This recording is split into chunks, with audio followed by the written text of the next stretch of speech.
everyone! This is Fry and welcome back to my channel. So for today's vlog, samahan niyo akong gawin yung aking gender reveal na cakes and cupcakes. So si client is from Australia and nag-order siya sa akin ng cakes and cupcakes para sa gender reveal party ng ate niya dito sa Pilipinas. So ang baby ni ate is baby boy. So ang color ng cake natin sa loob is color blue and also yung cupcake natin is color blue.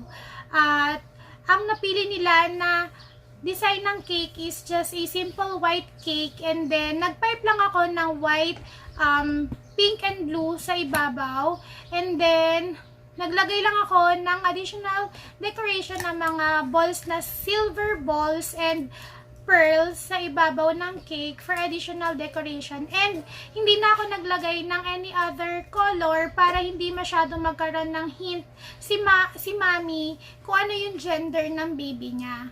So ayun, yung cupcake naman natin is nag-frost lang ako ng pink and blue, half pink and blue sa cupcake natin.